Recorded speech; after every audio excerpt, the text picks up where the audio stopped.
पूरा भारत रामनवमी मना रहा था, तब पश्चिम बंगाल की एक यूनिवर्सिटी कश्मीर की आजादी के नारे से अटी पड़ी थी। ये देश विरोधी नारे लिखने वाले लोग कौन हैं? क्या ये वही लोग हैं जो रामनवमी पर दंगा फैलाने की साजिश करते हैं? क्या ये वही लोग हैं जो श्री राम की शोभा यात्रा पर पाबंदी लगाने की कोशिश करते हैं? इन तस्वीरों को देखिए और फिर सोचिए कि जिस कश्मीर में भारत विरोधी नारे लगाए जाते थे, वहां आज जय श्री राम की गूंज है। श्रीनगर के लाल चौक पर रामनवमी की शोभा यात्रा निकाली गई, लेकिन पश्चिम बंगाल की राजधानी कोलकाता में जादवपुर यूनिवर्सिटी के अंदर कश्मीर की आजादी के नारे लिखे थे। वैसे ही नारे जो पाकिस्तान लिखता है, वही नारे जो पाकिस्तान प्रेमी गैंग को पसंद आता है। अब सवाल यह है कि क्या जादवपुर यूनिवर्सिटी की पाकिस्तान का एजेंडा उन्हें कबूल है? क्या पश्चिम बंगाल की धरती पर पाकिस्तान प्रेमी गैंग के मंसूबों को पनपने और पलने दिया जाएगा? तो इसका जवाब है बिल्कुल नहीं, और इसलिए इन नारों को मिटा दिया गया।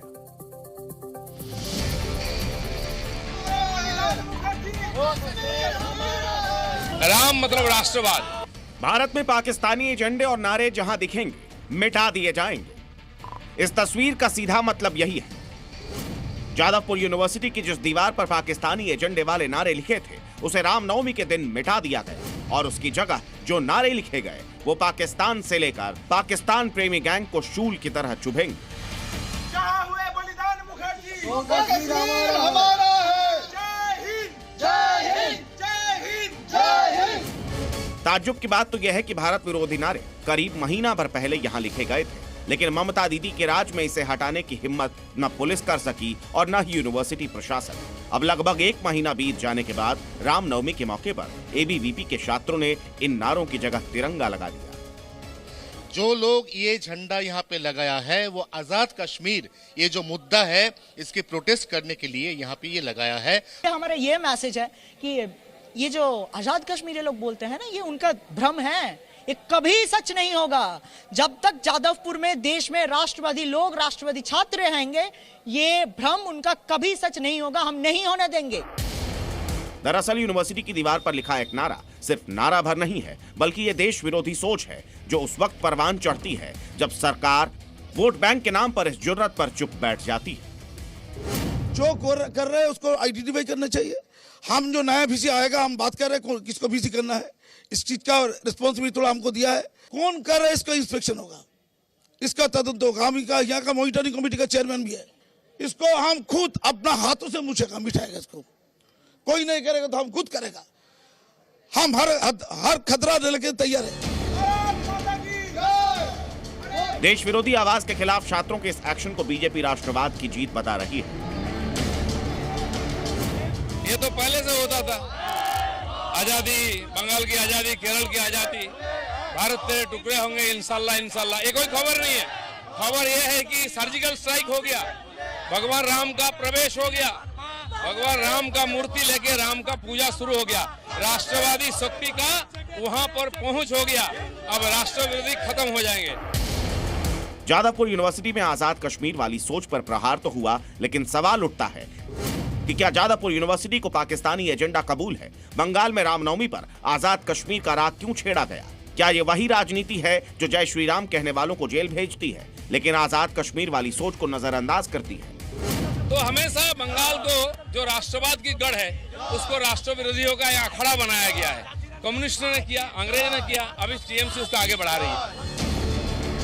विपक्ष का आरोप है कि बंगाल राष्ट्रवाद और सनातन विरोधियों का गढ़ बनता जा रहा है। बंगाल में कट्टरपंथ और कट्टरपंथी एजेंडे को हवा देने वाले मुट्ठी भर लोगों को यह समझना चाहिए कि जिस कश्मीर की आजादी के नारे वो यूनिवर्सिटी की दीवारों पर लिख रहे हैं, वो कश्मीर भारत का अभिन्न अंग है और ईद के साथ साथ रामनवमी भी मना रहा है। ये श्रीनगर के लाल चौक की तस्वीर है, जहाँ रामनवमी पर भव्य उत्सव का आयोजन हुआ और 6 साल बाद शोभा यात्रा निकाली गई, जिसमें स्थानीय मुसलमानों ने भी शिरकत की।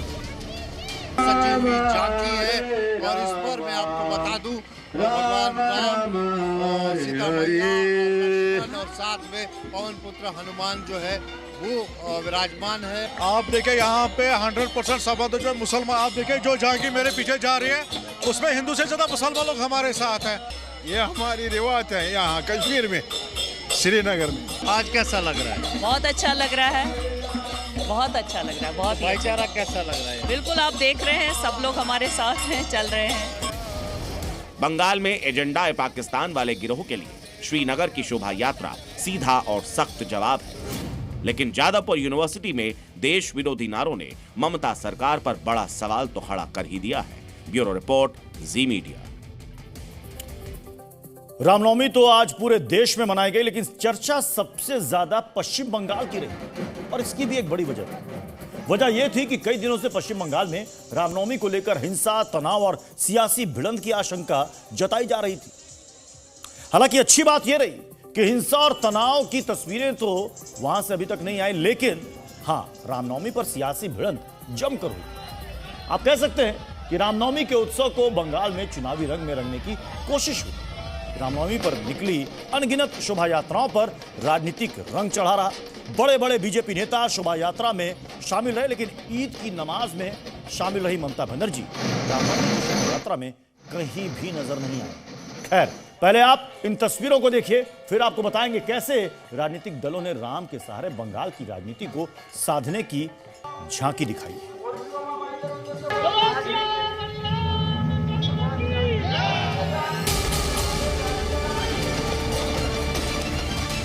रामनवमी का जो शोभा यात्रा है ना, पूरा देश में, बंगाल में इसी उत्साह के साथ हो रहा है। यहाँ भी उसका देखिए उल्लास सबके अंदर, और ऐसा ही चलेगा।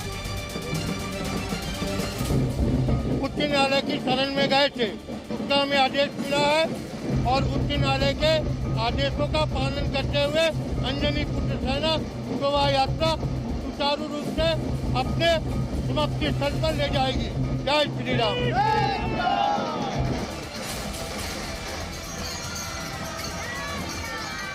जैसे हाई कोर्ट ने ऑर्डर किया था 500, बट उनका अगर हो सकता है तो 500 उनके सदस्य होंगे।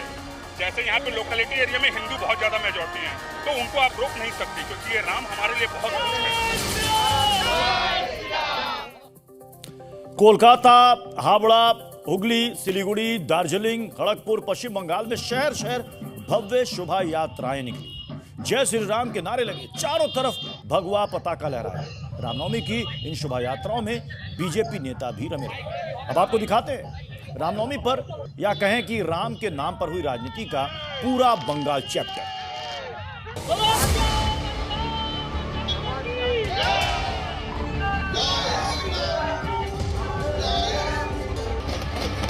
रामनवमी के त्योहार पर पश्चिम बंगाल से जो तस्वीरें सामने आई हैं, उससे ये प्रतीत हो रहा है कि अगले साल होने वाले विधानसभा चुनाव का मानो शंखनाद हो गया है। त्योहार रामनवमी का है, लेकिन नेताओं की बोली चुनावी लग रही है।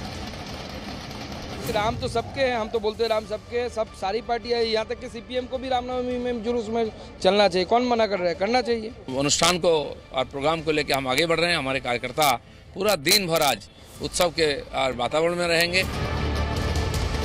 नेतागण इसे सीधे सीधे चुनाव से तो नहीं जोड़ रहे, लेकिन तस्वीरों से, इन बयानों से ये साफ है कि रामनवमी पर चाहे टीएमसी हो या बीजेपी, हिंदू वोट बैंक को अपनी ओर कोशिश करने में हर राजनीतिक पार्टी लगी। आज सबसे ज्यादा हलचल रही बंगाल की राजनीति में केंद्र बिंदु कहे जाने वाले नंदीग्राम, जहां अयोध्या में बने राम मंदिर के तर्ज पर भव्य राम मंदिर का निर्माण हो रहा है। आज इस मंदिर के लिए भूमि पूजन किया गया। इस कार्यक्रम में पहुंचे ममता बनर्जी के धुरविरोधी शुभेंदु अधिकारी ने चुनाव से पहले अपने इरादे साफ कर दिए। होता है राम जय श्री राम गाली, मुंह तोड़ जवाब दे रहा है बंगाल का हिंदू। बीजेपी सरकार आएगा, जो पुलिस ये कार्रवाई कर रहा है उसको सबक सिखाने का काम अगला बीजेपी सरकार। बंगाल से आई आज की तस्वीरों को देखकर यह कहना गलत नहीं होगा कि अगले साल होने वाले विधानसभा चुनाव के लिए मुद्दा लगभग सेट हो गया है। बीजेपी इस बार राम के नाम पर चुनाव लड़ने के मूड में है और टीएमसी नेताओं ने आज ये साफ कर दिया कि वो भी बीजेपी की पिच पर उतरकर खेलने को तैयार है।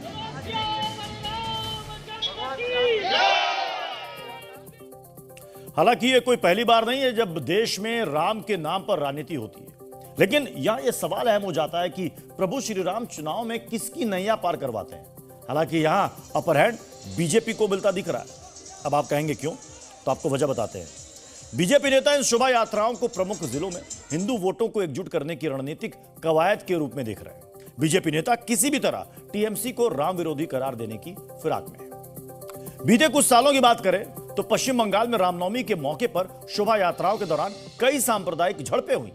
2018 में आसनसोल में बड़े पैमाने पर हिंसा भड़की थी, जिसमें कई लोग मारे गए थे। और इसी तरह का तनाव 2019, 2022 और 2023 में भी देखने को मिला था, जब मुर्शिदाबाद, हावड़ा और मालदा जिलों में सांप्रदायिक झड़पें हुई थी। लेकिन आज बंगाल में अलग ही दृश्य दिखाई दिया। शहर शहर भव्य शोभा यात्राएं यहां पर दिखी।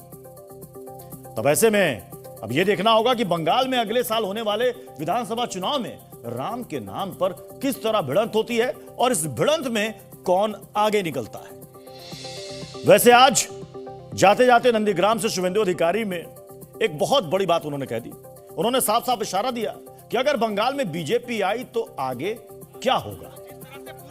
दिल्ली, हरियाणा, महाराष्ट्र में जो हुआ यहाँ भी होगा। हिंदू बांटने वाला नहीं है। बंगाल का हिंदू जा गया है पूरा पूरा। 26 में असर दिखेगा। अरे 5% का खेला है ना। हम लोग का पास तो 40% वोट है। 5% हिंदू घर से निकल के वोट करेगा, जैसे महाराष्ट्र किया। महाराष्ट्र में 19 में 61% पोल हुआ था, इस बार 66% पोल हुआ। दिल्ली में 10% ज्यादा पोल हुआ। हिंदू घर से निकल के वोट करेगा तो यहाँ भाजपा लहर होगी।